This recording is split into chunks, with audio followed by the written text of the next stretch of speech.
much starker human and economic costs.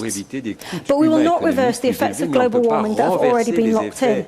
So we also need to focus on adapting with more investment in infrastructure and in preparation.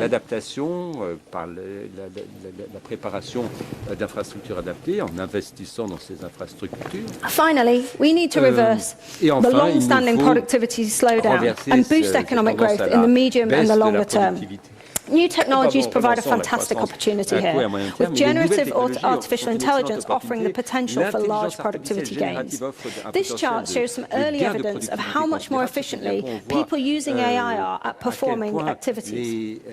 The effect varies, but we can see that people become around 50% more efficient in writing and 60% more efficient in coding. These gains are huge, and they don't capture the productivity potential that will come from new activities that will flow from AI as we change what we do as well as how we do it. But AI brings challenges. The nature of the technology creates big winner-takes-all dynamics, both across and within countries. The US and China are leading the game, with Europe largely lagging behind.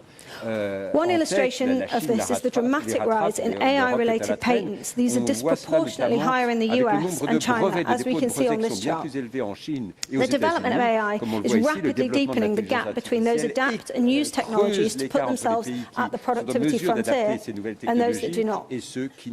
And this poses a challenge to competition markets, which will be crucial for productivity growth and for how the benefits of AI are spread within and across society. To benefit from AI, countries will need to get their competition policy right, but they will also need to focus on skills, where most OECD countries are not prepared to harness the potential gains. On this slide, we show the share of adults with low digital skills. While in some countries, like the US, less than 10% of adults have low ICT skills, in several countries, more than 1 in 4 adults has no experience using a computer.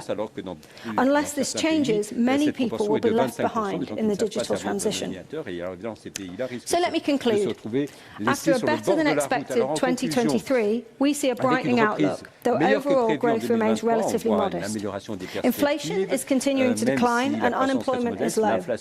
Monetary policy needs to strike a delicate balance to bring inflation to targets while minimizing the impacts on growth.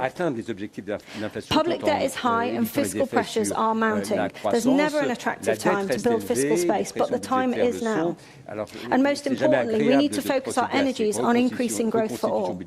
New technologies are potential game changers here, but they need to be accompanied by skills development and appropriate regulation. This is needed if we are to shift ourselves from the current muted growth path. Thank you.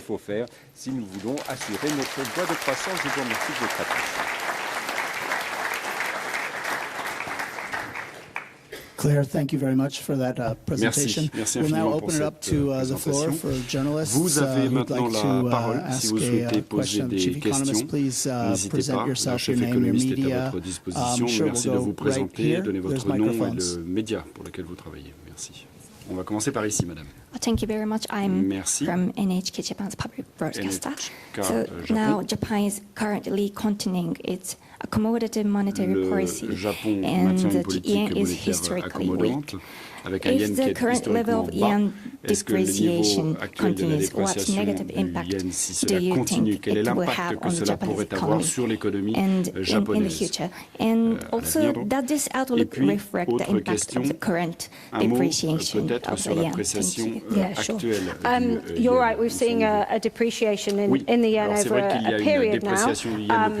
And of course, that brings pressures to inflation. I mean, it's one of the reasons that we're seeing higher imported inflation in Japan. Of course, in many ways, that is a benefit. And of course, it will support Japanese exporters. But it does mean that, obviously, for Japanese people, that lowers, in a sense, the value of their incomes.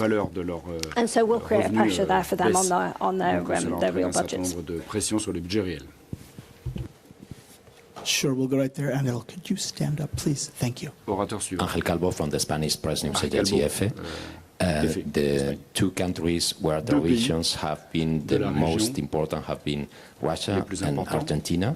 Can you explain us the reasons in the case of Russia, the reason is that sanctions doesn't work at all. And in the case of Argentina, is it the reason is the politic of the new government of Javier Milei?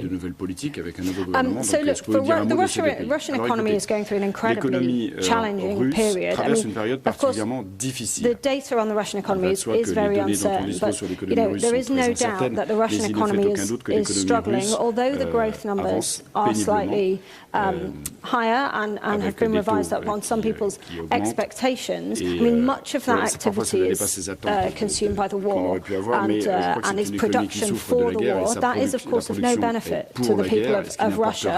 If you take that away, if you subtract that from the numbers, then obviously you see significant falls in the size of the Russian economy, and that will be incredibly painful for people there. On the question of sanctions, I mean, we are seeing an impact of sanctions. Of course, Russia does continue to sell many of its goods to other countries, but obviously that will be reflected in the prices, and this again will be a pressure on the Russian economy. So although the numbers may have been revised slightly upwards, the overall picture for the Russian economy is one of a deeply troubled economy that will struggle to grow in the short and in the medium term. Also, obviously, is facing huge pressures in its labour market because of the war. On Argentina, I mean, yes, look, the government is undertaking now very restrictive fiscal and monetary policy to bring inflation under control. That is the right thing to do. Of course, that will take time to pay off, and in the meantime, of course, it will be challenging. But it is, and as you can see in our forecast, you can see it is beginning to bring inflation down, and we project that inflation will fall further in Argentina. And of course, that is the priority to help people who've suffered a really, really tough time in terms of their real incomes. So tighter fiscal and monetary policy is feeding through there, but of course, that will be a painful process. Claire, I'm going to go to a question that has come in, paraphrasing really from something a couple of journalists have asked those following us remotely on fiscal policy. And essentially, they'd like you to talk a little bit more about the need for rebuilding fiscal space and if this is really the right time to do that. Yeah. There is a really important need to rebuild fiscal space. So I showed you some charts about how much debt to GDP has risen over the last 20 years, and it is remarkable just the size. Now, of course, that reflects the three very large economic crises we've had of the global financial crisis, COVID, and the energy price shock. But that leaves countries much more indebted than they were.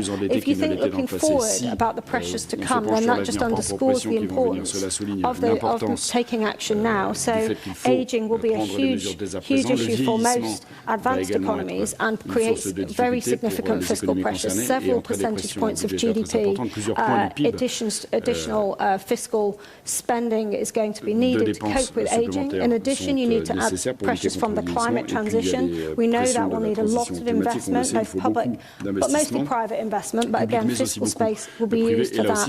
Also, of course, higher interest rates now. We're all facing higher interest rates, and this is a real pressure on governments who are financing and refinancing these high levels of debt. So many reasons, and of course defence, which links to some of the geopolitical issues that we're seeing. So many reasons that countries have very high debts and deficits now. Further pressures going forward. That does mean that we do have to think about fiscal plans and fiscal space, and now is a good time to be rebuilding those buffers. We are seeing resilience in the global economy. We are seeing robust labour markets. We are expecting activity to return. Some is returning this year and more next year. So now is the time. And what we're saying is countries should put in place medium-term plans to achieve sustainable fiscal paths over time. So this is not all about very high levels of cuts in the very near term, but this is about having a sustainable plan in the medium term to balance spending against receipts. Thank you. Just looking here if we have any other questions from media in the room. If not, then we will end the session on the economic outlook. All the information obviously available on the OECD website. Toutes ces informations sont disponibles sur notre site internet. Merci.